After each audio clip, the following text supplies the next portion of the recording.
দেখো বন্ধুরা, সকাল সকাল বাড়িতে কতটা জলময় হয়েছে। এটা তো কিছুই নাই, একটু আগে যেন পুরো ডাইনিংটা মুছলাম, এতটা জল বেরিয়েছিল। মানে কাল রাতে ফ্রিজটা জানো তো, তোমাদেরকে তো বরফটা দেখালামই কতটা বরফ জমেছিল। তো কাল রাতে ফ্রিজটা ডিপ ক্লিনে বসিয়েছিলাম, তারপরে দেখো কতটা জল হয়েছে। একবার পুরো ডাইনিংটা মুছে নিয়েছি সকাল সকাল, জানো তো, জল দেখে মানে পুরো এগুলো দিয়ে জল ভরে গেছিলো। আর এই ঘরটার যেহেতু এই জায়গাটা মানে নিচু, এই ঘরটা নিচু, এটা থেকে তো পুরো এই ঘরেও জল চলে এসেছিলো, জানো তো। পুরোটা মুছেছি, আবার দেখো আস্তে আস্তে করে জল বেরিয়ে গেছে অতটা। আর ওইদিকে তোজোর পাপা বাইক বের করেছে, দেখো বাইকের দাগ বসে গেছে। তো পুরো ডাইনিংটা আবার আমাকে মুছতে হবে, ঝাড় দিতে হবে। তো ভাবলাম যে একটু পরেই এগুলো করবো, আগে যতটা ফ্রিজে জল বেরিয়ে যাক, তারপরে বাকিটা মুছে নেব। আর ওইদিকে দেখো বাইকে কত নোংরা লেগে আছে। গাড়িটা যে মানে বাইরে বৃষ্টি পড়ছিল তো কালকে, তো সেই কারণে বাইক নিয়ে এসেছে, পুরো কাদা বালি মাখিয়ে নিয়ে চলে এসেছিলো বাইকে। এগুলো দিয়ে পুরো জল ছিল, মুছেছি তো দাগ হয়ে গেছে দেখো।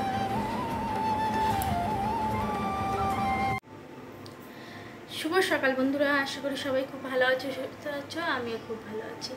তো সকালে সমস্ত কাজ কমপ্লিট করে ফ্রেশ হয়ে নিয়েছি।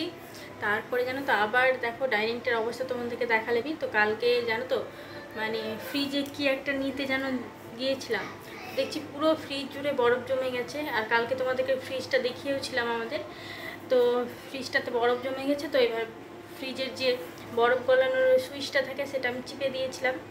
তো বাটনটা প্রেস করে দেওয়ার পরে পুরো মানে ঘুম থেকে উঠে দেখছি পুরো ডাইনিংয়ে জল হয়ে গেছিলো। তো একবার মোছা হয়েছে, তারপর দেখছি আস্তে আস্তে আবার পুরো জল হয়ে যাচ্ছে। তো থাক, একটু পরে করব। তো এই ঘরে একটু আসলাম, এই ঘরে একটু বসবো। এই ঘরটা না এতটা ঠান্ডা, এই ঘরে বসতে ভীষণ ভালো লাগে।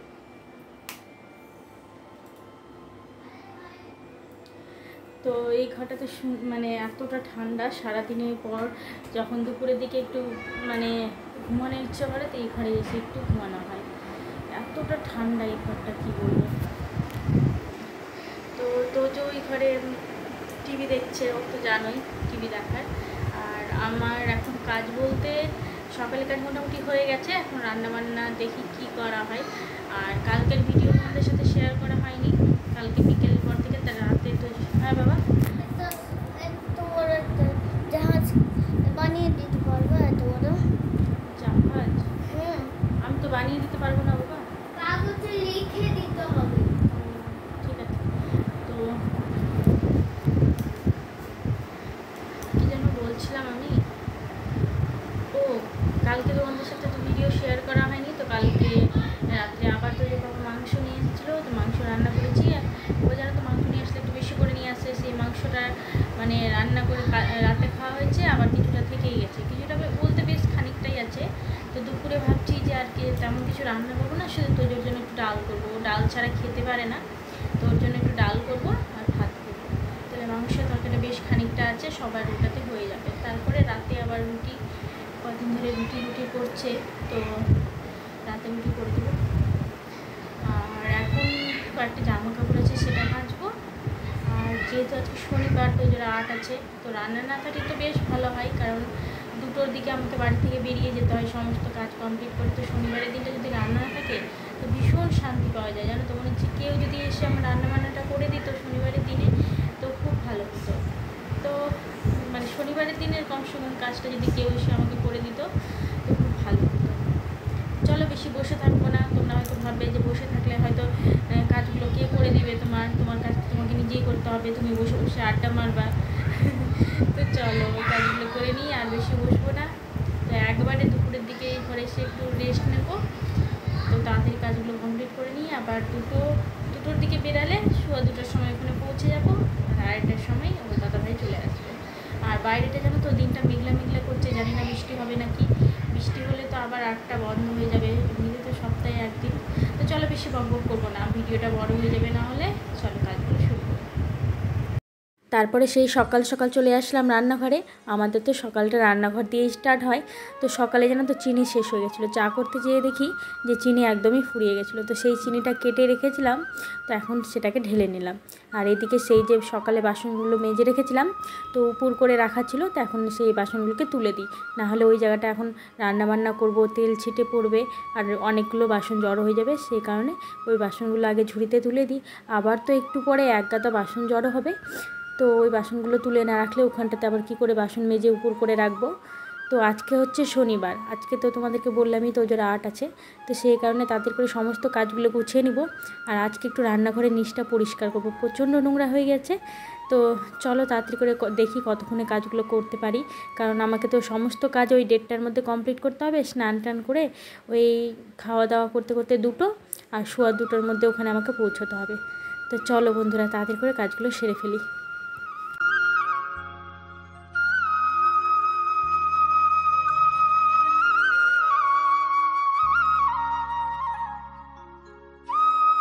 আমরা যে প্রতিনিয়ত ভিডিও আপলোড করে চলেছি, তো কমেন্ট তো পড়ে, কমেন্ট 10টা 12টা 20টা 25টা এরকম করে তো কমেন্ট পড়ে, কিন্তু ভিউজ হয় না কেন? ওই 30টা 40টা, মানে যেমন কমেন্ট সেই হিসাবে ভিউজ হয়। তো সবারই একটা প্রশ্ন থেকেই থাকে যে ভিডিওগুলো কে কে ফুল ওয়াচ করছে।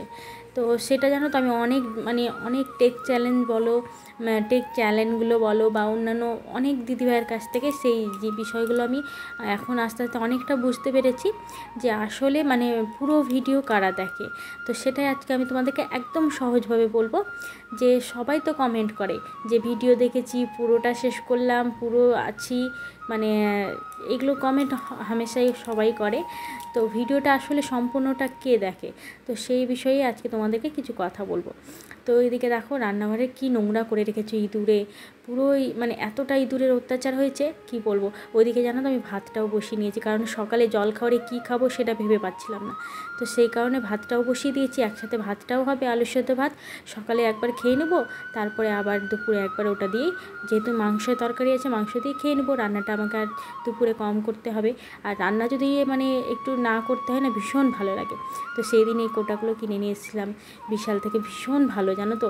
এই কোটাগুলো ঢাকনাগুলো এতটা ভালো হয় যে কি বলবো। তো চলো কাজ করতে করতে তোমাদেরকে সেই কথাটা বলি যে সম্পূর্ণ ভিডিও কারা দেখে। তো তুমি নোটিস করবে ভিডিও ছাড়ার পরপর কারা কারা কমেন্ট করছে, সেই কমেন্ট অনুযায়ী যে ভিডিওটা দেখলাম, ভিডিওটা ফুল ওয়াচ করলাম।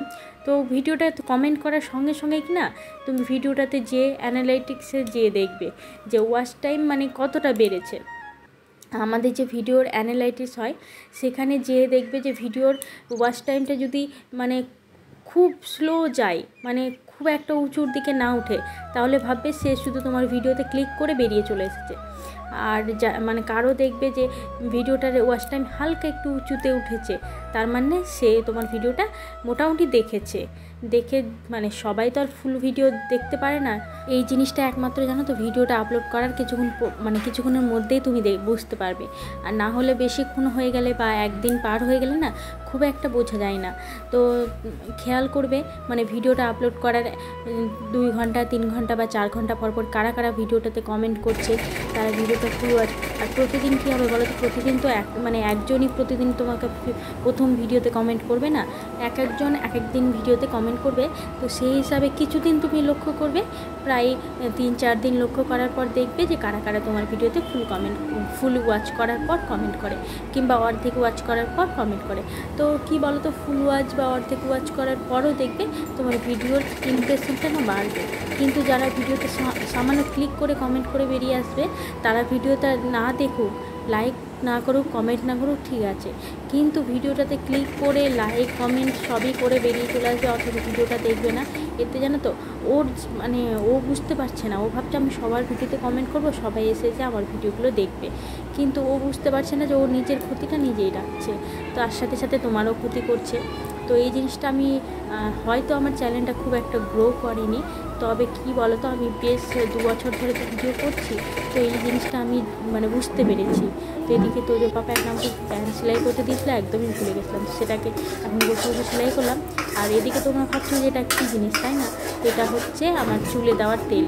তো এটাকে তৈরি করে নিচ্ছি। এর মধ্যে অনেক কিছু দেওয়া হচ্ছে, আমলকি, তারপরে ফিঙ্গরাজ আর জবা ফুলের কড়ি, তারপরে নিম পাতা, আরও বেশ কালো জিরে, মেথি, অনেক কিছু দিয়ে এটাকে তেলটাকে এখন কালো করে একদম পুড়িয়ে নেব, তবে তেলটা বেশ ভালো হবে। তো এটা আমি ভিডিও দেখেই বানিয়েছি, আর আমার একটা ননদ আছে, ও বানিয়েছিল, তো ও আমাকে বলেছিল যে কীভাবে করবে। তো যেহেতু আমলকি পাওয়া যাচ্ছিলো না, তো সেই দিন টাউনে গিয়েছিলাম, মানে শহরে গেছিলাম, তো দেখছি যে আমলকি বিক্রি হচ্ছে, তো সেখান থেকে আমলকি নিয়ে এসে এই তেলটা বানিয়ে নিচ্ছি। এর মধ্যে কোকোনাট অয়েল দিয়েছি, প্লাস একটু সরিষার তেলও দিয়েছি। তো তোমরা যদি কেউ চাও যে এই রেসিপি মানে চুলে দেওয়ার তেলটা তৈরি করে, তো আমাকে বলো, আমি অবশ্যই একদিন ভিডিও করে দিব। তো প্রায় হয়ে এসেছে, দেখো অনেকটা কালো হয়ে গেছে, তাই না? তো এটাকে নামিয়ে নিব, যেহেতু এখন গরম আছে, এটাকে এখন ছাকা যাবে না, পরে আগে একটা কাপড়ে মানে সুতির কাপড়ে এটাকে তুলে রাখি, তারপরে মানে যখন ঠান্ডা হয়ে যাবে তখন সুতির কাপড়টাকে আবার চেপে তেলগুলোকে বের করতে হবে। তো চলো, এটা হয়ে এসেছে, আর এদিকে আমার সমস্ত কাজও মোটামুটি হয়ে গেছে, শুধু ঘরগুলো মুছে নিয়ে স্নান করে নিব। তো যেই কথাটা তোমাদেরকে বললাম যে এইরকম কাজ তোমরা হয়তো 2 থেকে 3 দিন করার পর তোমরা বুঝতে পারবে যে কে তোমাদের ভিডিওতে ফুল ওয়াচ করছে কিনা, কিংবা মানে ভিডিওটা মোটামুটি দেখছে কিনা। আর এতে কী হয় বলো তো, তুমি নিজের ক্ষতি নিজেই করছো, আবার প্লাস যার ভিডিওটা দেখছো তুমি ভাবছো তাকে কমেন্ট করছি তার হয়তো ভালো হবে, কিন্তু না, তার কিন্তু উল্টে খারাপই হচ্ছে, জানো তো। তুমি হয়তো ভাবছো যে তার ভিডিওতে আমি একটা ভিউজ দিচ্ছি, ভিউজ ওইভাবে হয় না, মোটামুটি একটু ওয়াচ করবে, তবে তো তুমিও এগিয়ে যাবে, প্লাস সবাইকে এগিয়ে যেতেও সাহায্য করবে। আমরা তো আর তোমার শত্রু নও, আমি তোমাকে চিনি না, জানি না, কোনো দিন চোখেও দেখিনি, এই ইউটিউব থেকে তোমার সাথে আলাপ, কত সুন্দর বন্ধু মেনে চলা হয়। তো সবাইকেই বলবো, একে অপরকে, হয়তো তুমি প্রতিদিন সবার ভিডিও না দেখতে পাও, 5 জন 10 জন করে ভিডিও দেখবে। আমি যেরকম প্রতিদিন সব দিদিভাইকে ভিডিও দেখতে পারি না, সবাই হয়তো জানো যে আমি প্রতিদিন সবার ভিডিও খুব একটা দেখতে পারি না। আজকে হয়তো 5 জনের দেখলাম, কালকে হয়তো 5 জনের দেখলাম, আর নিত্য কয়েকদিনের মানে বন্ধুরা আছে যাদের ভিডিও আমি প্রতিদিনই দেখি। হ্যাঁ, মানে ওদের ভিডিও রেগুলার 4-5 জন আছে, ওদের ভিডিও আমি রেগুলার দেখবো, কারণ ওরা আমার মানে অতি যেটা বলে না, মানে ওদেরকে বেশি ভালোবাসা হয় না, সবার থেকে কয়েকজন একটু আলাদা থাকে। তো এদিকে স্নান করে পুজো দিতে চলে আসলাম। তো ভিডিওর শেষ প্রান্তেই চলে এসেছি, কারণ আজকে তেমন একটা ভিডিও মানে শ্যুট করবো না, কারণ ওখান থেকে 8 থেকে আসার পর তোজোর আবার 5টা থেকে টিউশন আছে, সেই কারণে বেশি আর ভিডিওটা বড় করবো না। তো এদিকে আমার পুজো করা হয়ে গেল, এবার খাওয়া দাওয়া। চলো বন্ধুরা, তোজোর পাপাও এসে মাঝখানে খেয়ে চলে গেছে, আর এবার আমার খাওয়া হলেই হয়ে যাবে, তারপরে বেরাবো তোজোকে নিয়ে আটে। আজকে ভাত করেছিলাম হাঁড়িতে, জানো, তারপরে ভাতটা এতটা নরম হয়ে গেছে।